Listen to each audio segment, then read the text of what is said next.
Iran would 100% support the UN resolution and would not care who is opposing, who is not. Okay.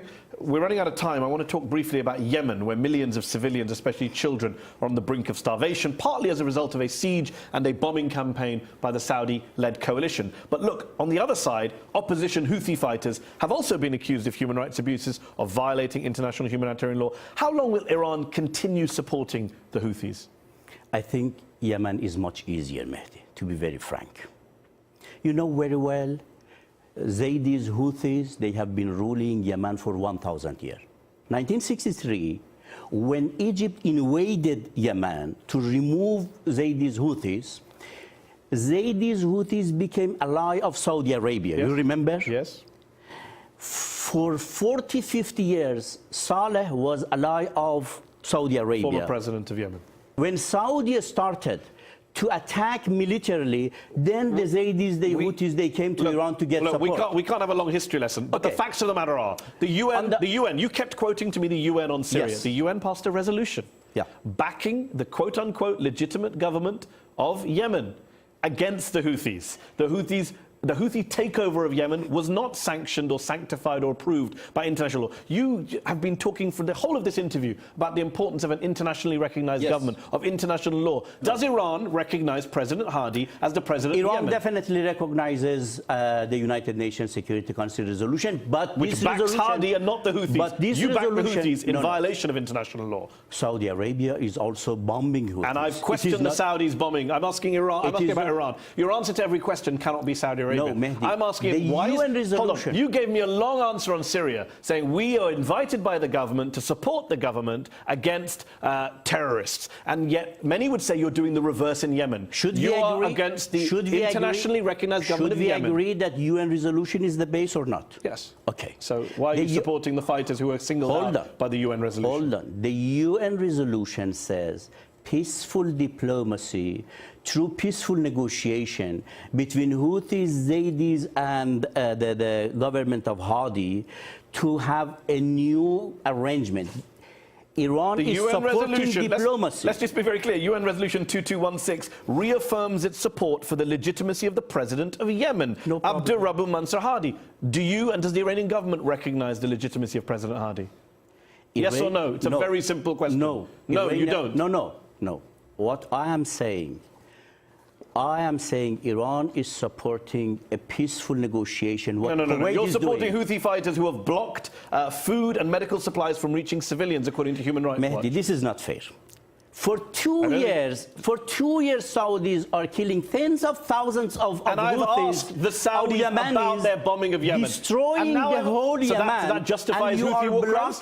Hold on. Does that justify crimes by the Houthis? No, it is not crime. You are blaming Iran because of humanitarian help to poor Yemenis. I'm saying Iranians are saying humanitarian help to Yemenis. No. Actually, according to Human Rights Watch, Houthi forces have restricted food and medical supplies to civilians. Do you not feel even a little bit bad about supporting it is a mistake? Definitely, and you support that group? No. You do? No, Iran doesn't support the Houthis? No, we are not going to support everything they are doing. It is not the case. Let me just go back to my question, which you avoided answering because we're out of time. The point is, do you support the legitimacy of the president of Yemen as requested by UN Resolution 2216?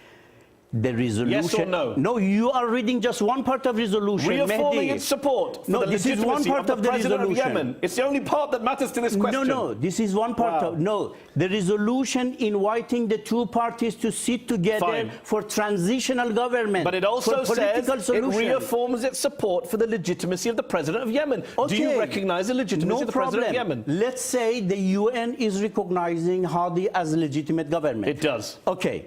At the same time, they are inviting Hadi, Houthis, Zaydis to sit together through diplomacy to establish a transitional government and then go for election. Yeah. This is what Iran is supporting. That's the future. But as of now, they're recognizing the government of Yemen as legitimate. You went on and on about Assad being legally recognized, and yet you don't legally recognize your opponents. You pick and choose when you care about international law. Iran has never How convenient. Iran has never said that we do not recognize the legitimate government of Yemen. You're not saying it today. No. Do you recognize the legitimacy of the government of Yemen? It's for the fourth time. Yes or no? I've totally recognized United Nations Security Council. That's not what I asked. Resolution. Do you recognize the legitimacy of President Hadi as specified by UN Resolution 2216? If he follows the UN resolution to go to peaceful negotiation. But let me ask you this last question. What will the legacy of Rouhani be 4 years from now, looking back? What's your prediction of the legacy? I think the legacy for him would be, first of all, he has a huge support of nation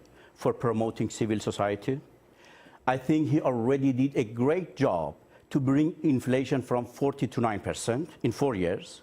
He did a great job to bring growth, economic growth from -1 to +7 on foreign relations. Rouhani is one side of the coin.